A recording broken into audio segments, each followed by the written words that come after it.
My name is Denise Betty. I am a DNP student at the University of Massachusetts Global. My field of specialty is mental health and psychiatry. I'm also a neonatal ICU nurse for the last 20 years. This experience have influenced me returning to school for the DNP role. Being an ICU nurse, I have experienced a lot of burnout over the years. However, during the COVID-19 pandemic, it was it was a lot more burnout and a lot more influence that encouraged me to return to school.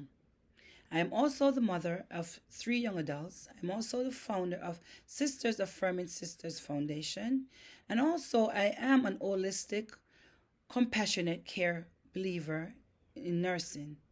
I support holistic nursing and compassionate care. This presentation is implementing evidence based practice in an hospital setting.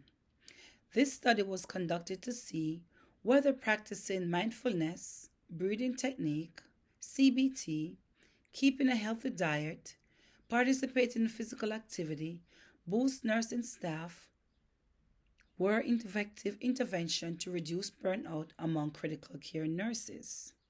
Historically, burnout has been a chronic and a long-term problem among the medical field. However, during the COVID-19 pandemic, many ICU nurses have experienced burnout in tremendous ways. Some have experienced burnout that led to early retirement, led others to leave the profession completely, have allowed others to return back to school to go for higher education, has caused others to leave their job, have caused others to turn to other profession.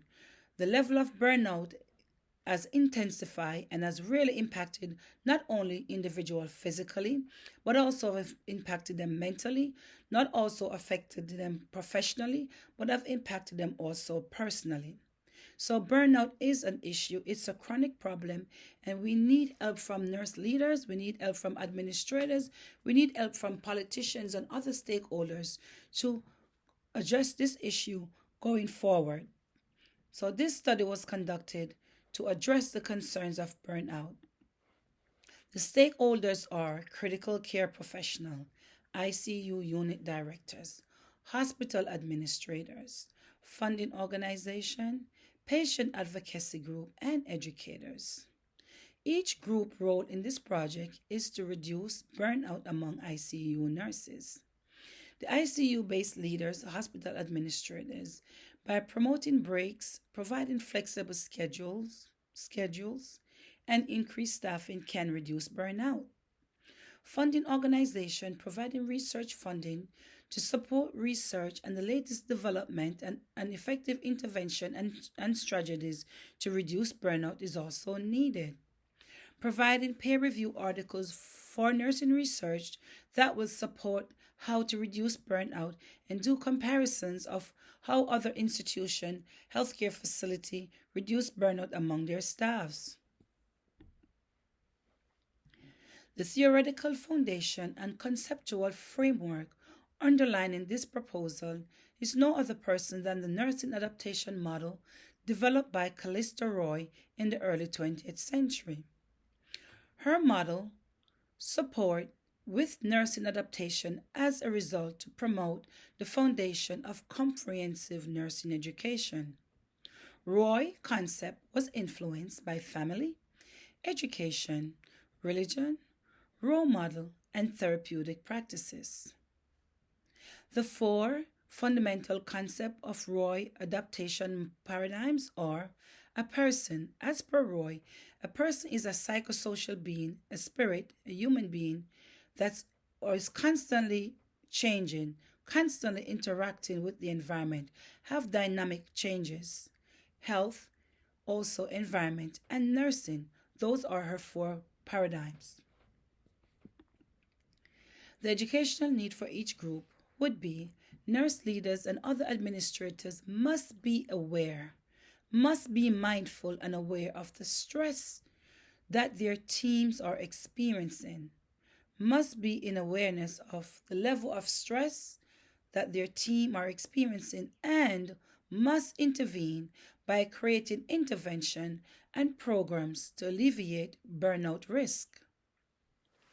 Also, support an established work environment that support nurses' health and to promote their well-being should be the first and number one priority for all nurse leaders.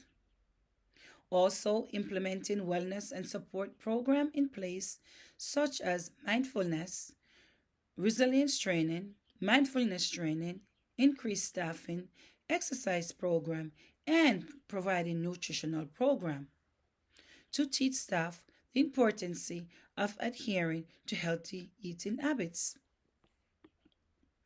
The plan for these interventions includes the purchasing of 10 treadmills, 8 dumbbells to assist nurses in the exercising room, increased staff, 2 nurse manager, 1 educator, 2 ICU nurse, and this will help in reducing the workload.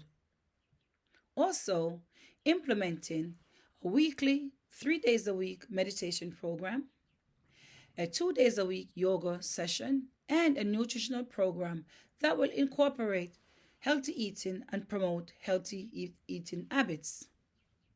As I mentioned before, burnout is a chronic problem. Burnout impacts us not just personally but also professionally. Burnout does not only occurs at work.